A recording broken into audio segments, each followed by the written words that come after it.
오늘의 주요 뉴스입니다. 정부가 확진자 발생 상황을 봐가며 설 연휴 전에라도 너무 엄격한 방역 조치를 해제할지 검토하겠다고 밝혔습니다. 밤 9시 이후 영업 제한 조치 등이 완화될 가능성이 거론되고 있습니다. 문재인 대통령이 코로나19 백신 유통 합동 훈련을 참관하며 신속하고 안전한 운송을 당부했습니다. 또 훈련 과정에 대한 면밀한 복기를 통해 향후 실제 백신 수송과 보관, 유통 과정에서 한치의 오차도 없이 임무를 수행해야 한다고 강조했습니다. 파우치 미 전염병 연구소장이 남아공 변이 코로나 바이러스가 이미 감염됐던 사람도 재감염시킬 확률이 매우 높다고 경고했습니다. 미 보건당국은 변이 바이러스 확산에 맞서 백신 접종 속도를 높이기로 했습니다. 아스트라제네카 백신의 고령층 접종 여부를 놓고 논란이 가열되고 있습니다. 이탈리아는 고령층 접종을 허용한 반면 독일과 프랑스 등은 65세 이상 고령자에게 아스트라제네카 백신을 접종하지 않기로 했습니다. 미래의학은 질병 치료에서 한 발 나아가 예측과 조기 진단을 통한 개인별 맞춤 의학으로 발전할 텐데요. 바이오위클리에서는 개인별 유전체 정보를 분석해 맞춤 의학에 한 발짝 다가서고 있는 클리노믹스 김병철 대표이사와 자세한 내용 알아봅니다.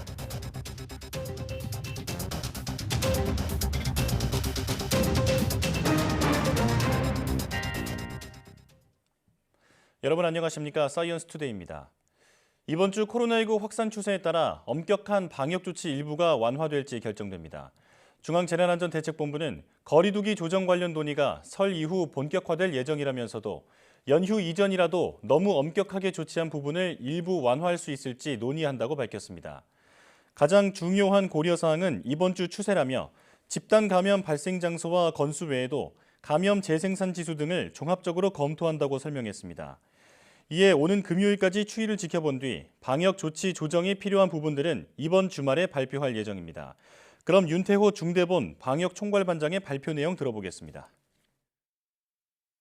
거리두기에 대한 어떤 기본적인 어떤 방향들을 어떻게 가져갈 것이냐라는 어떤 본격적인 논의는 아무래도 설 연휴가 끝나고 나서 본격화될 예정이라고 그렇게 보시는 것이 맞을 것 같습니다. 다만 설 연휴 전이라도 이번 주에 어떤 사항들을 좀 평가를 좀 해서 너무 엄격하게 그 조치가 된 부분에 대해서는 일부 완화를 해줄 수 있는 부분들이 있는지를 보는 그런 것들이 이번 주 중에 좀 이루어질 예정입니다. 상당히 이제 개정을 하더라도 일부의 어떤 사항들을 일단 개정을 이제 할 부분인데요. 그것과 관련되어서는 현재의 어떤 감염의 추세가 어떻는지에 대한 부분들이 가장 중요할 것 같습니다. 문재인 대통령이 코로나19 백신 접종을 앞두고 각 부처의 협업이 대한민국의 역량이자 행정 역량이라면서 신속하고 안전한 백신 유통을 당부했습니다.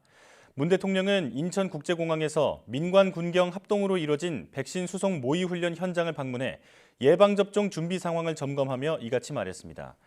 그러면서 해외에서 발생한 백신 분실이나 콜드체인 유지 문제 등 시행착오가 없도록 하고 눈길 사고 등 예상하지 못한 돌발 상황 등이 있을 수 있다며 대처 요령도 철저히 마련해달라고 당부했습니다. 아울러 훈련 과정에 대한 면밀한 복기를 통해 사소한 부분이라도 다시 점검하고 향후 실제 백신 수송과 보관, 유통 과정에서도 한치의 오차도 없이 임무를 수행해야 한다고 당부했습니다. 앞서 정부는 코로나19 예방접종 추진단에 수송지원본부를 설치하고 인천공항에서 백신 물류센터, 중앙접종센터로 이어지는 백신 유통 본부처 합동 모의 훈련을 진행하고 있습니다. 남아공발 코로나19 변이 바이러스가 이미 감염됐던 사람도 재감염시킬 확률이 매우 높다고 앤서니 파우치 미국 국립 알레르기 전염병 연구소 소장이 밝혔습니다. 영국에선 남아공발 변이 바이러스가 자연적으로 발생했다고 추정되는 사례가 발견된 8개 지역 주민 8만 명을 대상으로 방문 검사에 들어갔습니다. 이동헌 기자의 보도입니다. 파우치 소장은 CNN 방송에 출연해 남아공발 코로나19 변이 바이러스가 확산하면 이미 코로나19에 걸렸던 사람이라도 재감염될 확률이 아주 높다고 말했습니다. 남아공 변이의 경우 기존 바이러스 감염에 따른 면역 효과가 사실상 거의 발휘되지 않는다는 것입니다. 하지만 백신을 맞을 경우 비록 변이에 대해서는 보호 효과가 감소하지만 입원과 사망으로 이어지는 중증을 앓는 것을 막기에 충분한 보호 효과가 있다고 말했습니다. 바이러스의 추가 변이를 막기 위해선 가능한 빠른 광범위한 백신 접종만이 유일한 길이라고 강조했습니다. And if you stop their replication by vaccinating widely and not giving the virus an open playing field to continue to respond to the pressures that you put on it, you will not get mutations. 영국에선 기존 바이러스가 자연적으로 남아공 변이 바이러스로 바뀐 것으로 추정되는 사례가 발견됐습니다. We have found here 105 cases of the variant first identified in South Africa, including 11 cases which don't appear to have any links to international travel. 영국 정부는 변이 바이러스 추적을 위해 변이 바이러스가 발견된 8개 지역 주민 8만 명을 대상으로 방문 검사에 들어갔습니다. 또 변이 바이러스에도 효과가 있도록 백신을 수정하는 방안을 제약사들과 깊이 검토하고 있다고 밝혔습니다.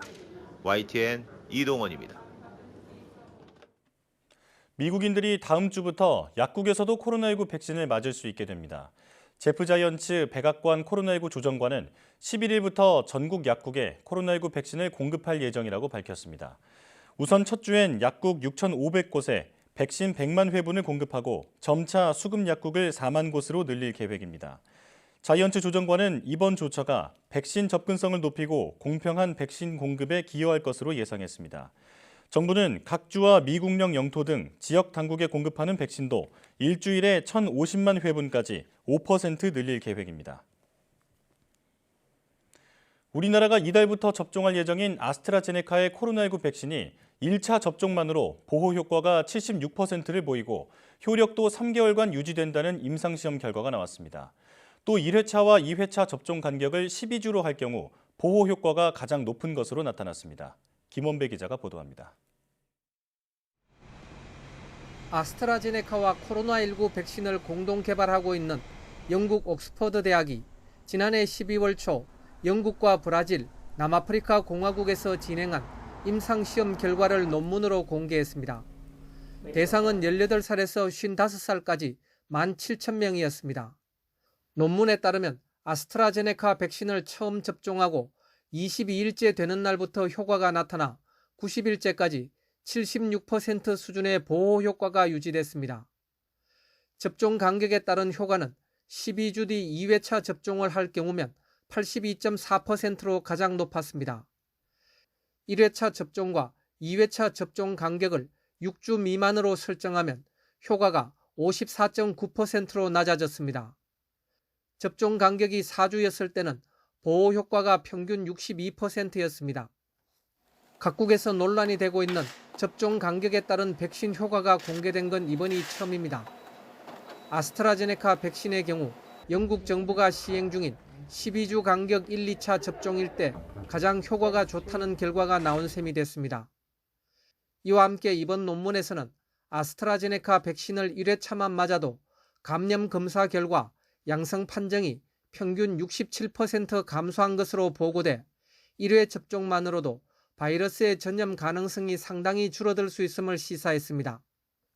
임상시험을 이끈 앤드루 폴로드 옥스퍼드대 교수는 이러한 결과를 바탕으로 아스트라제네카의 코로나19 백신 접종 간격을 4주에서 최장 12주로 늘린 영국 정부의 지침을 지지한다고 덧붙였습니다. 이번 임상시험 결과는 아스트라제네카 백신의 긴급 사용 승인을 신청한 25개 규제기관에 제출될 예정입니다. 그러나 이번 임상시험 결과를 담은 논문에는 또 다른 논란거리인 65살 이상 고령층에 대한 백신의 효능을 뒷받침할 만한 자료는 담기지 않았습니다. YTN 김원배입니다. 우리나라에서는 아스트라제네카 코로나19 백신에 대해 전문가들이 65세 이상 고령자도 접종이 가능하다는 의견을 냈는데요. EU 회원국에서는 고령자를 접종 대상에서 제외하는 나라들이 늘고 있는 등 논란이 가라앉지 않고 있습니다. 보도에 김형근 기자입니다.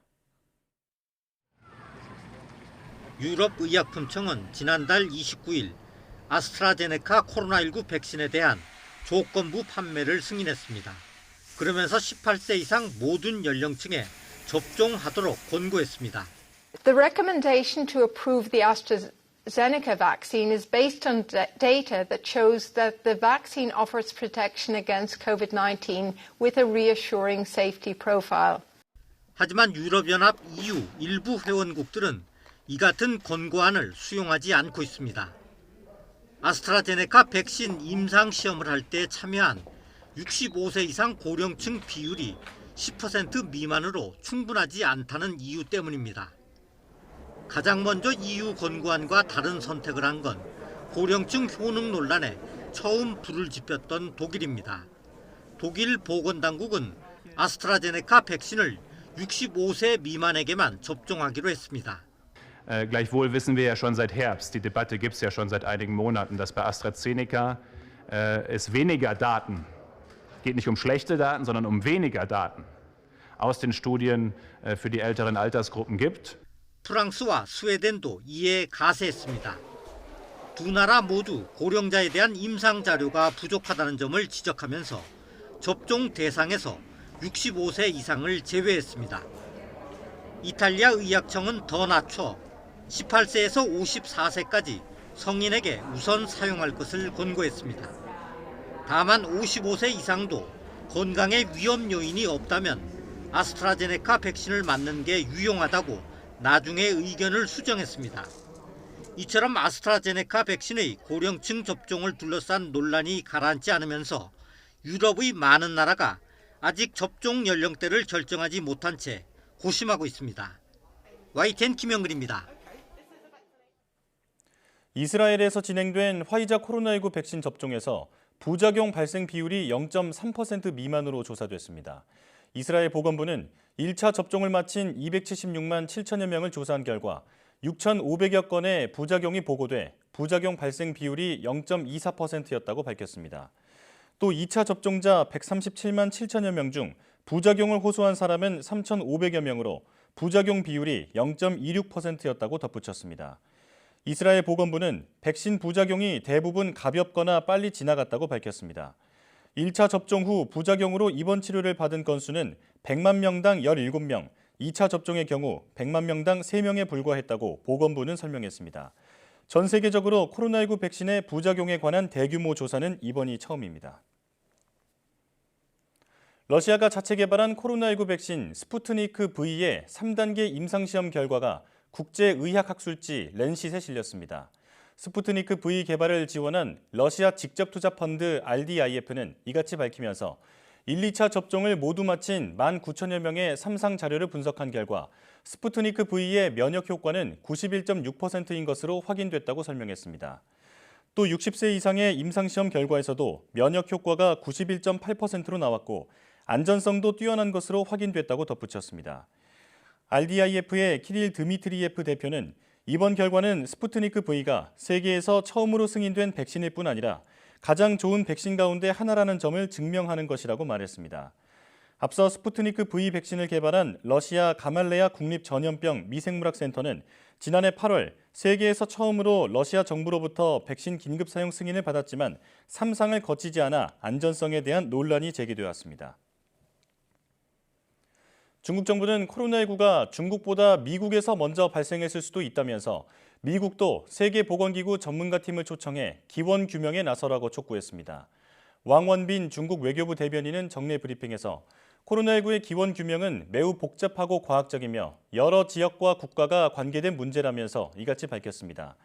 왕원빈 대변인은 또 미국 질병통제센터도 지난 2019년 12월에 일부 혈액 표본에서 코로나19 항체가 발견됐다는 연구 보고서를 낸 적이 있다면서 이것은 당시 미국에서도 이미 코로나19가 발생했다는 뜻이라고 주장했습니다.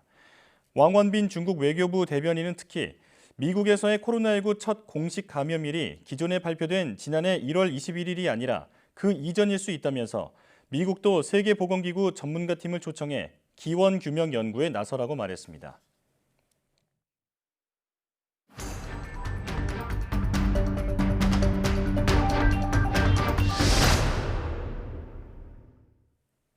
국내 코로나19 신규 확진자가 나흘 만에 다시 400명대 중반을 기록했습니다. 방역당국은 이번 주가 추가 방역 조치 여부를 결정하는 매우 중요한 때라고 말했는데요. 고려대학교 약학대학 김정기 교수 전화로 연결해서 자세한 내용 들어보겠습니다. 교수님 나와 계십니까? 네, 안녕하세요. 네, 신규 확진자가 다시 400명대 중반으로 올라왔습니다. 산발적인 지역사회 감염이 계속 이어지고 있는데요. 확진자가 늘어난 이유부터 설명해 주시죠. 일단 보면 대표적으로 최근에 확진자가 크게 증가했던 이유는 뭐 대표적인 예가 IM 선교회발 집단 감염이라고 할 수 있는데요. 예. 이런 것처럼 단기간에 큰 규모로 집단 감염이 일어난 사례들이 대부분이었습니다. 근데 어제의 경우를 보면은 실제로 감염 사례들이 이런 뭐 IM 선교회발 집단 감염처럼 대규모는 아니고 소규모의 어떤 감염 형태로 나타나고 있거든요. 네. 남부교도소도 그렇고 광진구 헌팅포차도 그렇고 뭐 당진에 있는 닭가공 업체 같은 경우도 비교적 작은 규모의 어떤 산발적인 집단 감염이거든요. 여기에다가 선행 확진자 접촉에 의한 개인 간 전파도 상당 부분 됩니다. 그래서 이러한 부분들은 실제로 대규모의 집단 감염이 아니더라도 작은 규모들이 이렇게 어떤 안정세를 다시 증가세로 바꿀 수 있는 요인이 될 수 있다. 그러니까 그만큼 현재의 어떤 감염 양상을 보면 이 감소세를 증가세로 바꿀 수 있는 위험도가 상당하다라고 보시면 될 것 같고요. 예. 물론 장기간에 강화된 사회적 거리두기로 피로감이 크게 증가한 상태인 것은 맞습니다만 아직도 철저한 방역 수칙 준수도 필요하고 경각심도 필요한 상황이다. 이렇게 이해하시면 될 것 같습니다. 네. 자, 이번 증가는 대규모가 아니라 소규모 집단 감염이 주도를 했다. 이렇게 말씀을 해주셨는데요. 자, 정부가 앞서 이번 주를 지켜본 뒤 방역 조치 완화를 검토하겠다고 말했습니다. 이번 추세, 지금 추세라면 완화하기는 어려울 것 같은데 어떻게 보십니까? 일단 앵커께서 말씀하신 것처럼 좀 완화는 어렵지 않을까 개인적으로 생각을 하고 있습니다. 예. 그러니까 안정적으로 신규 확진자 규모가 감소를 한다면 그래서 적어도 300명 안쪽으로 그 신규 확진자 규모가 들어오게 되면 아마도 이번 주말에 추가적인 방역 조치 완화가 가능은 했을 거라고 생각을 하는데 어제처럼 이렇게 특이적인 변수, 대규모 집단 감염이 없이 확진자가 증가를 하면서 등락을 반복하게 되면 아무래도 설 연휴가 조만간에 이제 다가오고 있기 때문에 이러한 부분들을 고려해서 추가적인 방역 조치 완화는 당분간 좀 어렵지 않을까 이렇게 예측은 하고 있는데요. 예. 방역 당국에서 얘기한 것처럼 이제 과도하게 강화된 부분은 일부분 완화를 할 수 있다라고 얘기를 하고 있습니다. 그래서 일부분 다소 약간 그러니까 경미한 부분에서는 어떻게 완화 조치가 이루어질 수도 있지만 근본적인 면에서는 변동 사항은 없지 않을까 이런 생각을 가지고 있습니다. 예. 자, 세계적으로 아스트라제네카 백신의 고령층 대상 효능 논란이 끊이질 않고 있습니다. 국내에선 자문회의 결과 고령층 접종이 가능하다는 의견이 제시됐는데 어떻게 보십니까? 일단 결론부터 말씀드리면 이번 식약처 백신 자문단 결과에는 개인적으로 동의하는 입장이고요. 예. 아마 내일로 예정돼 있는 중앙약심, 그러니까 중앙약사심의위원회에서도 같은 결과가 나오지 않을까 이렇게 예상을 하고 있거든요. 네. 근데 이러한 이유에는 일단 크게 두 가지로 볼 수 있는데 일단은 백신에 대한 선택지 부분과 임상시험 결과에 대한 부분이거든요. 예. 그래서 백신에 대한 선택지 부분은 일단 1분기에 공급 예정인 게 화이자 백신하고 아스트라제네카 백신인데 이 1분기에는 주로 요양병원, 요양원에 입소하고 계신 분들과 그리고 코로나19 환자하고 직접적인 접촉이 많은 고위험 의료진 분들을 대상으로 접종이 그러니까 예정이 되어 있거든요. 예. 근데 의료진 경우에는 크게 문제는 없는데 요양원, 요양병원에 입소하고 계신 분들 같은 경우에는 일단 방문 접종 형태로 접종을 하지 않을까 예상을 하고 있습니다. 예. 근데 화이자 백신 같은 경우에는 일단 초저온 보관이 필요한 부분이고 그렇기 때문에 방문 접종, 물론 드라이아이스를 활용하는 방안도 있기는 있습니다만 아무래도 화이자 백신은 방문 접종에는 다소 부적절한 부분들이 있다라는 부분이 있고요. 그렇기 때문에 아스트라제네카 백신을 접종을 해야 되는데 예. 만약에 65세 이상에 대해서 접종 권고를 하지 않게 되면 우리가 취할 수 있는 선택지가 없다. 그러니까 아스트라제네카 백신도 안 되고 화이자 백신도 다소 문제가 있으면 우리가 그 요양병원 입소자분들께 접종할 수 있는 백신의 선택지가 없다라는 부분이 있습니다. 예. 특히나 뭐 화이자 백신 같은 경우에는 노르웨이 등 일부 국가의 사례를 볼 때 그 중증 기저질환을 갖고 계신 고연령층에 대해서는 기저질환을 악화시키면서 사망까지 이르게 할 수 있는 가능성이 제기가 됐거든요. 예. 그렇기 때문에 화이자 백신을 고연령층, 특히 기저질환을 갖고 계신 요양병원 입소자분들께 접종하기에는 다소 무리가 있지 않을까 이런 생각을 가지고 있습니다. 예. 둘째로 임상 결과 측면에서는 일단 유효성과 안전성을 평가를 할 때 65세 이상의 대상자 비율이 10% 안쪽이거든요. 그러니까 7.4%, 그러니까 효능 부분에서는 7.4%, 안전성 부분에서는 8.9% 정도만 65세 이상의 대상자가 포함이 됐는데 다른 연령대에 비해서는 낮은 비율은 맞습니다. 그래서 실제로 이 부분 때문에 논란이 되고 있는 건데 예. 효능 부분을 볼 때는 중앙체가 형성은 65세 이상에서 다소 낮은 수치를 보이고는 있습니다만 예방률이나 결합항체가 같은 경우에는 큰 차이를 보이고 있지 않거든요. 그리고 가장 중요한 부분이 안전성인데 안전성 부분도 물론 대상자의 수치가 좀 낮긴 합니다만 다른 연령대 그룹 대비 큰 차이를 보이지 않았다. 그래서 일단은 접종을 진행해도 무방할 걸로 판단을 하고 있고요. 예. 자문당 권고 사항대로 실제로 향후에 65세 이상자에 대한 임상 데이터 보완은 필요할 거다 이렇게는 판단을 하고 있습니다. 예. 임상시험 결과도 적절하지만 일단은 그 스케줄에 맞추려면 별다른 선택지가 없다 이렇게 정리할 수 있겠습니다. 자, 변이 바이러스로 코로나19가 새로운 국면을 맞았는데요. 국내에서도 확진 사례가 이어지고 있습니다. 국내 변이 바이러스 관리 체계 잘 하고 있는 건가요? 일단 방역 당국에서 국내로 변이 바이러스가 유입되는 것을 막기 위해 최선의 노력을 다 하고는 있습니다만 완벽하지는 않다 이렇게는 보고 있습니다. 예. 일단 뭐 PCR 그러니까 모든 해외 입국자 대상으로 PCR 음성 확인서 제출 의무화라든가 아니면 입국 후 진단 검사를 3일 이내에서 1일 이내로 단축을 시킨 점들도 있고요. 그리고 격리 해제 전에 진단 검사를 실시하는 부분도 있는데 여기서 변수가 발생하는 부분이 실제로 입국한 다음에 자가 격리하는 과정에서 접촉이 이루어지는 부분이거든요. 예. 그래서 이 부분에 대한 보완은 확실히 필요하다. 실제로 말씀하신 이번에 그 변이 바이러스 집단 감염 사례 국내에서 발생한 케이스들도 이 자가 격리 기간에서의 접촉 때문에 발생을 했던 부분이거든요. 예. 그래서 이 부분은 반드시 보완을 해야 된다 이렇게 보고 있고 일단 국내로 유입을 돼서 추가적인 확산까지는 아직은 판단하기 어렵지만 앞으로 이 변이 바이러스가 국내에서 지역사회에서 전파되는 거는 좀 시간 문제지 않을까라고 좀 암울한 전망을 가지고는 있습니다. 예. 잘 하고 있지만 자가격리 기간의 접촉 등 보완점은 있다 이렇게 말씀해 주셨습니다. 자, 남아공발 변이 바이러스가 이미 코로나19에 감염됐던 사람을 재감염시킬 가능성이 매우 높다는 경고가 미국에서 나왔습니다. 이게 어떤 의미인지 풀어서 설명해 주시죠. 일단 말 그대로 기존 코로나19 바이러스에 감염됐다가 완치되신 분들도 남아공 변이 바이러스에 다시 감염이 될 수 있다라는 얘기고요. 예. 이 부분은 뭐 앞서 언급한 대로 그 지난 1일 앤서니 파우치 소장이 CNN 방송에서 언급을 하면서 이슈화가 됐거든요. 그러니까 실제로 과학적인 연구 결과를 기반으로 하고 있지는 않습니다. 그러니까 이 부분은 이제 역학적인 측면, 그러니까 임상적인 측면, 역학적인 데이터로 기반을 삼고 있는데 이 앤서니 파우치 소장의 동료분들, 그러니까 남아공에 계신 분들의 말에 따르면 실제로 남아공 현지에서 기존 코로나 바이러스에 감염된 이력이 있는 분들도 다시 남아공 바이러스에 감염되더라라는 부분이고요. 예. 이 부분은 뭐 실제로 이제 다른 측면으로 얘기하면 현재의 백신들이 기존 바이러스를 기반으로 해서 만들어졌거든요. 그래서 이 기존 바이러스를 기반으로 해서 만들어진 백신을 접종받게 되더라도 이 남아공 바이러스가 유행을 하게 되면 실제로 감염이 이루어질 수 있다라고 보고는 있는데 예.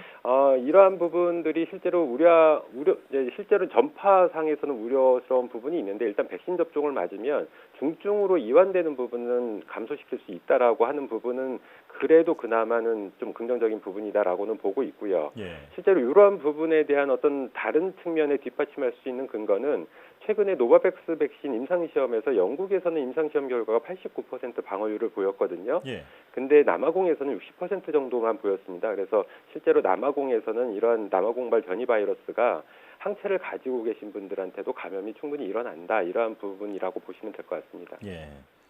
자, 이제 곧 우리도 백신 접종이 시작되는데 해외 사례를 참고해서 차질 없이 진행할 수 있게 잘 준비해야겠습니다. 지금까지 고려대학교 약학대학 김정기 교수와 코로나 상황 살펴봤습니다. 교수님 고맙습니다. 감사합니다.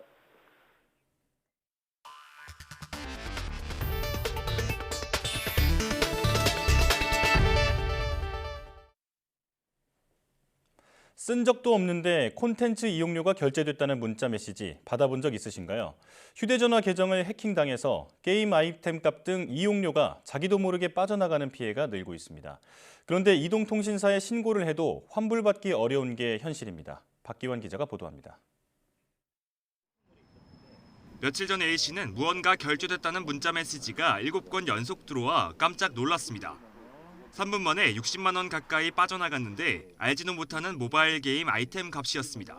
바로 아이를 의심했다니까요. 그래서 물어봤더니 걔가 하는 게임이 아니고, 그래서 처음에 저도 이제 게임을 전혀 안 하거든요. 그래서 7건이 총 왔어요. 59만 4천 원이 결제됐다는 문자가 왔고요.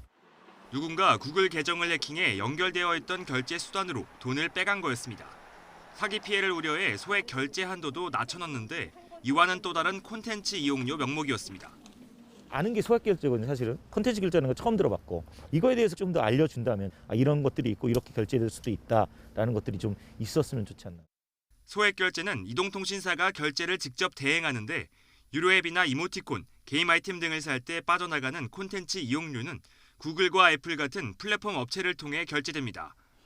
A씨가 더욱 분통 터진 건 피해를 호소해도 환불받기 힘들다는 거였습니다. 통신사로 연락했더니 책임질 수 없다 하고 구글은 해외 업체라 피해 구제 접수 자체가 어려웠습니다. 구글과 고객 간의 거래 관계에서 중간을 이 통사가 차단할 수 있는 권한이 있느냐. 법적으로 막을 권리도 없고 우리가 콘텐츠 구매에 대해 내역을 알 수도 없어요. 정말 이동통신사 책임이 없는 걸까? 통신사 대부분 휴대전화를 개통할 때 월 최대 100만 원까지 콘텐츠 이용료 한도를 설정해두고 있는데 복잡한 약관 내용을 아는 사람은 거의 없습니다. 돈이 빠져나갈 구멍을 만들어둔 셈입니다. 가입 단계에서 소비자들이 그런 소액 결제라든지 인앱 결제라든지 금액의 청구에 있어서의 부분들을 조금 더 제어할 수 있도록 고지나 이런 부분들이 좀 강화되는 것들이 좀 필요할 것으로 보여집니다. 이와 함께 전문가들은 결제 수단이 등록된 계정의 경우 지문이나 홍채 인식 같은 이중 보안 설정을 해야 추가 피해를 막을 수 있다고 말합니다. 1개 이상의 인증 방법을 추가로 하는 거예요. 홍채를 하든 지문을 하든 비밀번호를 하든. 그러면 결제되기 전에 허락 없이 결제가 안 돼요. 구글, 애플 같은 해외 업체에 직접 환불을 요청하기 어려울 땐 소비자 단체의 조언을 구하는 게 도움이 됩니다. YTN 박규환입니다. 지난해 코로나19 사태 등의 영향으로 온라인 거래액이 전년보다 큰 폭으로 늘었습니다. 통계청이 발표한 2020년 연간 온라인 쇼핑 동향을 보면 전체 연간 거래액은 161조 1,200억 원으로 전년보다 19.1% 증가했습니다. 이 가운데 모바일 쇼핑 거래액은 108조 6,800억 원으로 24.5% 증가했고 전체 거래액에서 차지하는 비중은 67%에 달했습니다. 온라인 쇼핑 품목별로는 사회적 거리두기 영향으로 음식 서비스가 78%, 음식료품이 48.3%, 생활용품이 44.1%씩 큰 폭으로 늘었습니다. 반면 문화 레저 서비스와 여행 교통 서비스는 각각 69.3%와 53.3%씩 큰 폭으로 줄었습니다. 앞으로 인터넷에 가입하면 TV가 공짜라는 식의 유선 결합 상품 허위 과장 광고를 할 수 없게 됩니다. 방송통신위원회는 이 같은 내용의 허위 과장 광고 가이드라인을 제정하고 위반 사례와 대안을 발표했습니다. 예를 들어 약정 기간과 결합 할인 등을 구분하지 않고 전체 할인 금액만 표시해서는 안 되고 가입 시 증정 물품의 가격을 부풀리거나 받는 사람이 부담해야 하는 금액 역시 반드시 적어야 합니다. 한상혁 위원장은 방송통신 사업자들이 개정된 가이드라인을 잘 준수해 이용자의 이익이 극대화될 수 있도록 노력해달라고 당부했습니다. 일론 머스크의 우주 탐사 기업 스페이스X가 개발 중인 화성 이주용 우주선 스타쉽 CJ 모델이 착륙 과정에서 또 폭발했습니다. 벌써 두 번째인데 스페이스X 측은 문제점을 보완해 세 번째 시험 발사에 나설 것으로 보입니다. 김정회 기자입니다. 5, 4, 3, 2, 1. 스페이스X의 화성 이주용 우주선 CJ 모델 SN9이 발사됐습니다. 동체는 10km가량 수직으로 멋지게 날아올랐습니다. 그러나 곧 굉음을 내며 추락해 화염에 휩싸였습니다. 이번에도 착륙이 문제였습니다. 외신들은 동체 착륙을 시도하기 위해 기술을 다시 위로 올려 반동 추진 엔진을 재점화하던 중 문제가 생겼을 가능성이 크다고 분석했습니다. 특히 SN9에 달린 3개의 엔진 가운데 착륙 속도를 줄이는 두 번째 엔진이 제대로 점화되지 않았을 거라고 봤습니다.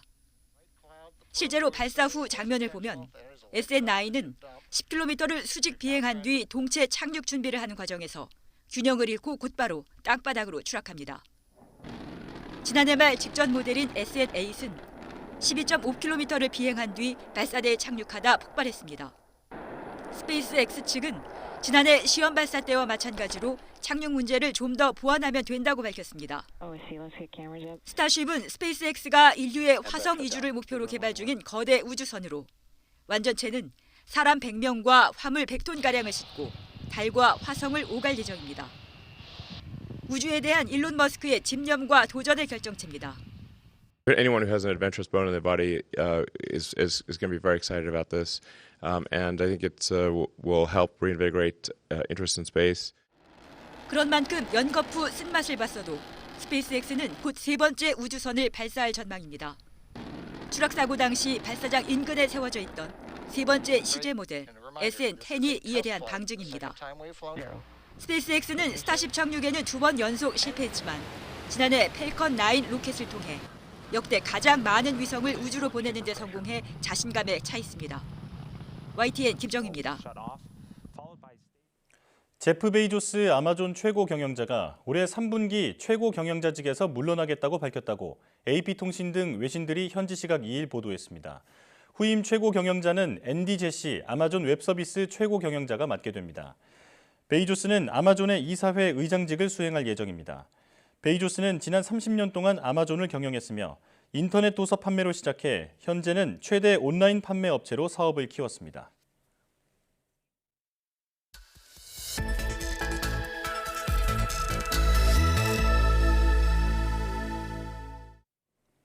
다양한 바이오 이슈를 과학 기자의 시각으로 집중 분석하는 바이오 위클리 코너입니다. 오늘도 이성규 기자와 함께하겠습니다. 어서 오십시오. 안녕하세요. 이번 주 소식 전해주시죠. 이달부터 우리나라에서도 코로나19 백신 접종이 시작이 될 텐데요. 네. 이 코로나19 백신 소식 전해드리겠습니다. 국내에 처음으로 들어오는 코로나19 백신은 코백스 퍼실리티를 통한 화이자 백신 6만 명분으로 확정됐습니다. 예. 전 세계적인 코로나19 백신 부족으로 인구 100명당 1명꼴로 접종돼 백신 접종 속도가 떨어지는 것으로 나타났습니다. 파우치 미국 전염병 연구소장은 코로나19 변이에 맞서기 위해서 가능한 빨리 백신을 접종해야 한다고 강조했습니다. 예, 이번 주도 역시 백신 관련 소식이 많았군요. 이제 오늘 주제로 넘어가겠습니다.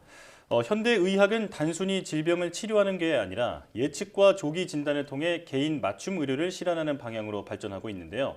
오늘 바이오 포커스에서는 개인별 유전자 정보 등 바이오 빅데이터를 이용해 맞춤 의학에 한 발짝 다가서고 있는 클리노믹스의 김병철 대표이사와 자세한 얘기 나눠보겠습니다. 대표님 어서 오십시오. 네, 안녕하세요. 네, 반갑습니다. 일단 첫 번째 질문 항상 저희가 회사 명칭에 대해서 질문을 드리는데요. 클리노믹스 어떤 의미로 지은 이름인가요? 네, 영어로는 클리니컬 지노믹스의 약자이고요. 예. 그러니까 지노믹스는 이제 다 아시는 유전체, 게놈 기술을 의미하고 이런 거를 클리니컬 그러니까 임상에 적용을 해서 의료 서비스나 의료 제품에 활용하겠다 그런 뜻입니다. 그렇군요. 그런데 개인의 유전 정보를 임상에 적용하겠다. 네. 클리노믹스가 그런 뜻이다 설명해 주셨는데 네. 이제 조금 전에 그 지놈 얘기하셨잖아요. 개인의 유전체를 의미하는 그 지놈. 네. 2003년에 그 인간 지놈 프로젝트가 완성이 됐잖아요. 네. 그 이후에 이제 이 맞춤 의학이 이제 본격화되고 있는데 네, 이 질병 치료에서 이 그 지놈 개인 유전체가 중요한 이유가 무엇인가요? 게놈은 타고난 유전자 지도이기 때문입니다. 그러니까 개인 맞춤형 치료를 하려면 결국 내가 어떻게 타고났나를 먼저 알아야 되고요. 예. 그 타고난 거를 내가 어떤 생활 환경에서 지내왔기 때문에 어떻게 질병이나 그 치료에 활용될 수 있다. 이제 그렇게 스토리를 생각을 해본다 그러면 제일 먼저 알아야 될 거는 내 게놈이 어떻게 되었나를 아는 거로부터 맞춤 의료는 시작한다고 그렇게 생각하시면 됩니다. 예. 내 유전자를 아는 것부터 이제 맞춤 의료가 시작이 된다 말씀해 주셨는데, 네네. 그럼 뭐 이를테면은 내 유전자를 분석을 하면 좀 나의 어떤 뭐 이렇게 성향이랄까 질병이 네. 뭐 걸릴 확률, 네. 뭐 어떤 유전자로 점을 본다, 뭐 이런 것도 가능한 건가요? 네, 맞습니다. 자기의 게놈을 전부 밝히게 되면요, 본인에 관계되는 모든 질병 정보, 생활 습관, 외형 같은 것들을 다 분석을 할 수가 있고요. 예. 그걸 토대로 해서 향후에 내가 이걸 어떻게 자기의 헬스케어에 사용할 수 있나라는 그런 그 기본 정보를 알게 됩니다. 현재 저희가 울산에서 만명 게놈 프로젝트라는 게놈 프로젝트를 하고 있는데요. 그 10,000명이나 되시는 분들은 전부 다 그러한 정보들을 갖게 됨으로 인해서 향후에 어떻게 이게 활용될지 굉장히 궁금한 그런 파일럿 프로젝트로 현재 진행이 되고 있고 그런 것들이 많이 증명이 돼가고 있습니다. 예.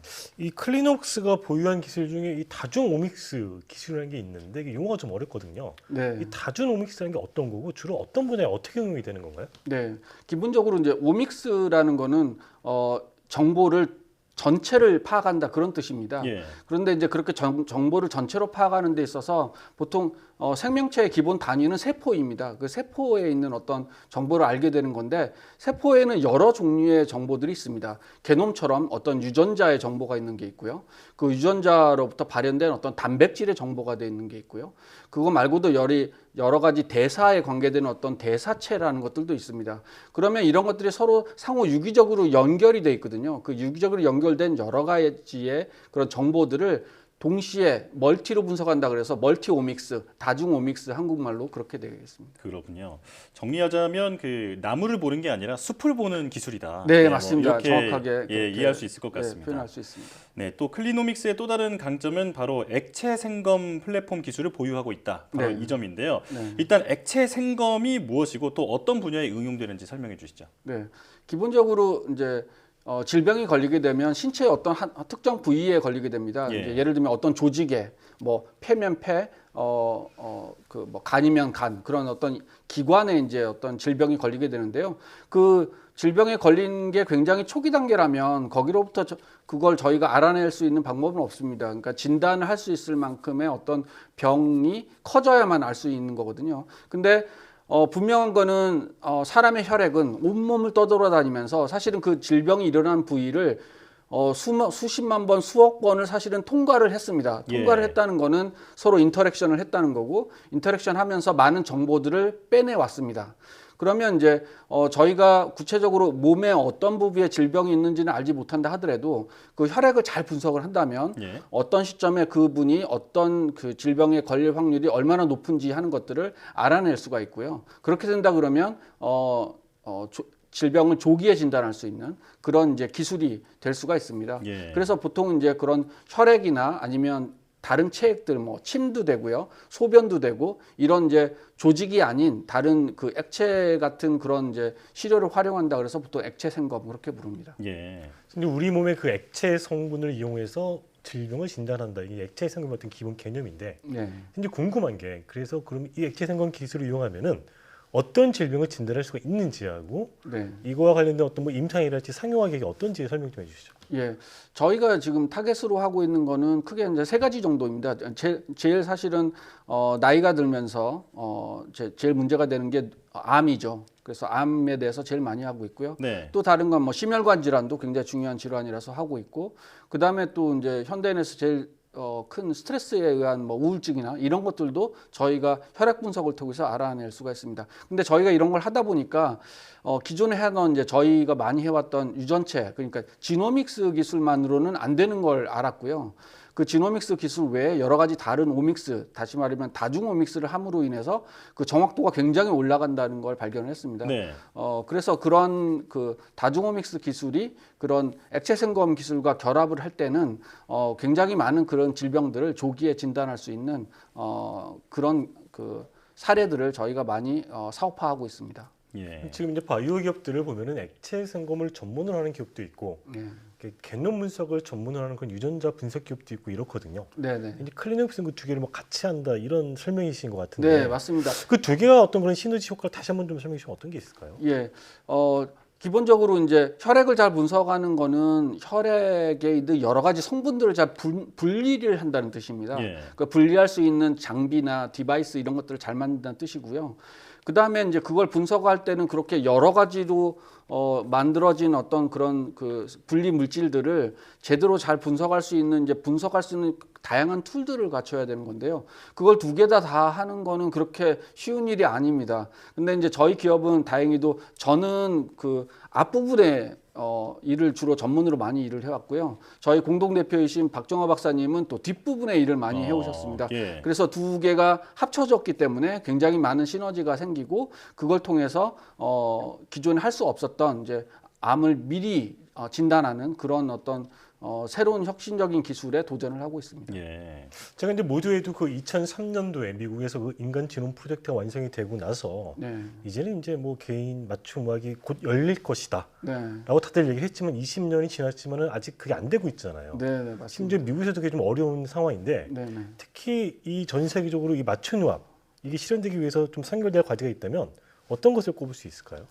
기본적으로는 이제 2003년에 사람들이 너무나 장밋빛을 가졌었던 큰 이유 중에 하나는 뭐냐면 사람이 갖고 있는 유전적인 특질이 다양하다는 거에 대해서 너무 간과한 측면이 있습니다. 예. 그러니까 그때는 이제 인간 게놈 하나 나왔을 뿐인 건데 마치 모든 게 다 된 그냥 얘기를 했던 거죠. 근데 그 뒤에 굉장히 많은 데이터가 쌓이고 그 게놈 기술이란 건 단순히 이제 게놈을 해독하는 것뿐만이 아니라 아까 말씀드린 그 다중오믹스 기술처럼 다양한 정보를 모집할 수 있는 것들이 생깁니다. 근데 그런 것들만으로도 뭔가 부족한 그런 것들이 있었습니다. 왜냐하면 이 정보가 너무나 빅데이터이고 그걸 분석하는데 굉장히 많은 이제 어려움들이 있었는데 최근 발달해온 인공지능 기술이 그런 것들을 많이 해결하기 시작했고요. 예. 몇 년 전에 있었던 그런 알파고의 등장과 더불어서 이 바이오 분야에서도 그런 빅데이터와 AI를 이용한 새로운 그 문제 해결들이 많이 이루어지고 있습니다. 그래서 앞으로는 이런 것들이 진짜로 이제 맞춤 의학을 실현할 수 있는 그런 방향으로 현재 많이 가고 있고요. 저희 기업도 그래서 이제 조만간 그런 것들을 사업화할 예정에 있습니다. 예. 자, 액체 생검을 이용한 그 어떤 분석 방법이라든지 여러 가지 기술들에 대해서 설명을 해주셨는데 일단 그 기술 중에 가장 지금 앞서 있는 게 바로 암 조기 진단 키트잖아요. 네. 자, 이 부분에 대한 그 상용화 일정도 좀 소개해 주시죠. 예, 통상적으로 이제 임상을 하고 그런 것들을 증명하고 하는 과정은 보통 진단 검사에서 한 5년 정도 걸립니다. 그래서 저희가 이 연구를 지난 한 3년 정도 계속 해왔고요. 향후에 이제 한 4년 정도, 5년 정도에 걸쳐서 저희가 임상이 완료가 되면 시장에 그렇게 출시될 예정이 있습니다. 그래서 2024년 정도에 저희가 출시를 목표로 해서 현재 임상을 잘 진행을 하고 있습니다. 예. 그러니까 약만 임상 과정이 있는 건 아니고요. 약보다는 그래도 기간도 짧고 하긴 하지만 굉장히 이제 챌린지가 있는 그런 임상 허가 과정을 저희가 겪어야 됩니다. 그렇군요. 그러니까 인간의 한 유전자 수가 한 2만여 개 좀 넘는다 그러잖아요. 네네. 그런데 한 사람의 유전자만 해도 이렇게 유전자 수가 많은데 네. 이게 여러 사람의 유전자를 이렇게 모아서 분석해야지 뭔가 이렇게 좀 틀이 잡히잖아요. 네, 맞습니다. 우리가 이제 이걸 바이오 빅데이터라 부르고 네. 그걸 분석하려면 굉장히 좀 시간과 좀 많이 노력이 필요한데 네네. 최근에 인공지능 기술의 발달이 그걸 도와준다는 거잖아요. 쉽게 얘기하면. 네, 맞습니다. 네. 그러니까 바이오 빅데이터를 이제 인공지능으로 분석을 하자. 네. 뭐 이런 말씀하셨는데 예를 네. 들면 이런 인공지능으로 바이오 빅데이터를 분석을 하면은 우리가 조금 더 뭐 어떤 점에서 조금 더 이렇게 좀 실생활에 좀 관련이 돼 있는 거, 네네. 뭐 어떤 사례 하나 좀 얘기해 줄 수 있을까요? 저희가 했었던 연구가 대표적인 게 이제 스트레스나 우울증에 관계되는 거였습니다. 예. 스트레스나 우울증은 그게 지표로서 현재 알려진 게 몇 가지 없습니다. 뭐 호르몬 검사 정도 하는 수준일까요? 하는데 저희가 하는 이제 이렇게 분자적인 어떤 그 진단 방법을 하게 되면은 설문조사나 이런 거 없이요. 그거를 혈액 검사만으로 해서 그 설문조사와 거의 대동소이한 그런 결과를 낼 수가 있습니다. 정확도가 굉장히 높은 거죠.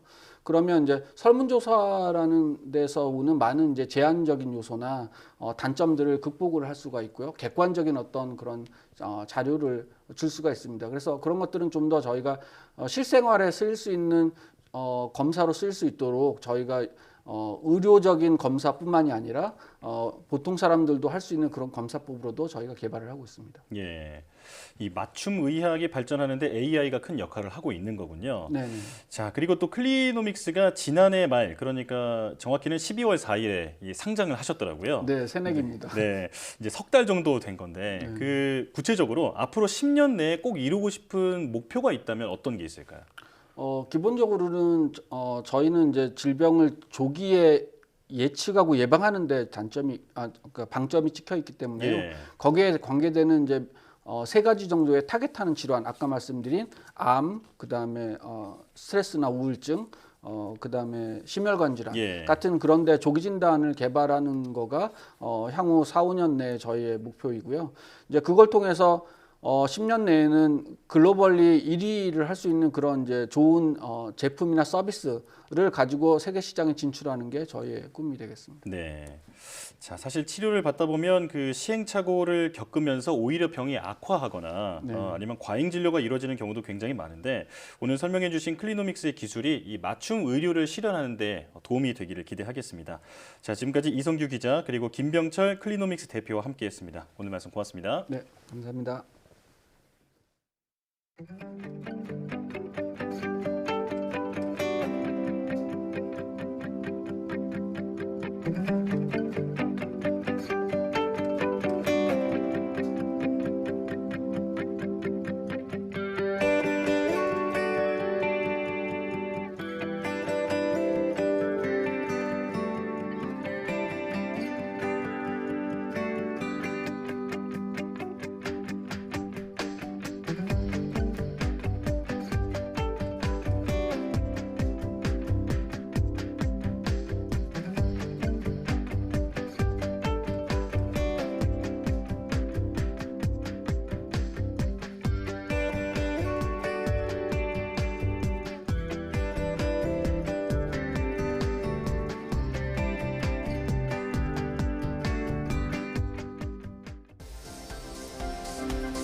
자기장으로 줄기세포 분화를 촉진하는 기술이 개발됐습니다.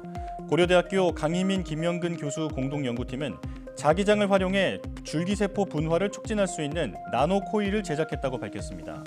연구팀은 코발트와 철로 이루어진 나노코일에 줄기세포와 결합할 수 있는 물질을 코팅한 뒤 나노코일과 줄기세포를 G 모델에 이식했습니다. 이후 자기장을 걸어주자 코일 길이가 늘어나면서 코일 표면의 줄기세포가 자극을 받아 분화 과정이 촉진됐다고 설명했습니다. 이번 연구 결과는 인공장기 등 재생의학 분야에 도움이 될 전망입니다. 2월 과학기술인상 수상자로 박경표 서울대 치의학대학원 교수가 선정됐습니다. 박 교수는 고설량 방사선으로부터 전신을 보호하는 나노입자 보호제를 개발해 국민 건강 증진에 이바지했다는 평가를 받았습니다. 과학기술정보통신부는 우수한 연구개발 성과로 과학기술 발전에 공헌한 연구자를 매달 1명씩 선정해 장관상과 상금 1,000만 원을 수여하고 있습니다. 미토이뮨 테라퓨틱스는 구강 점막염 신약 후보 물질의 임상 이상 시험 계획서를 미 FDA로부터 승인받았다고 밝혔습니다.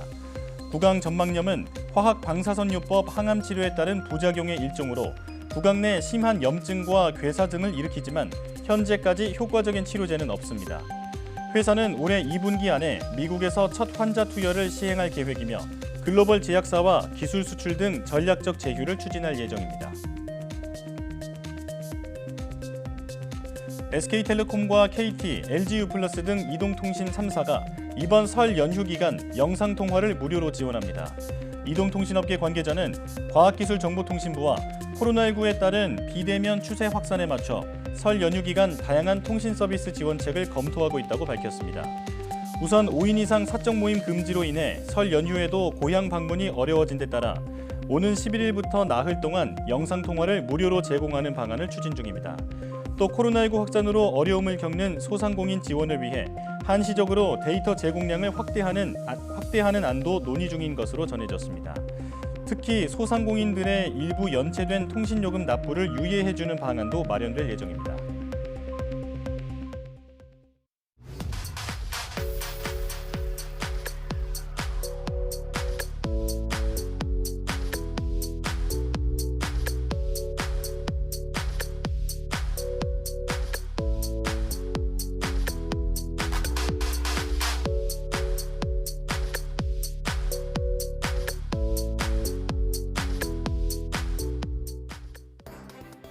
휴대전화에 자동 로그인이 되어 있는 계정을 해킹당해 자기도 모르게 콘텐츠 이용료가 빠져나가는 피해가 늘고 있습니다.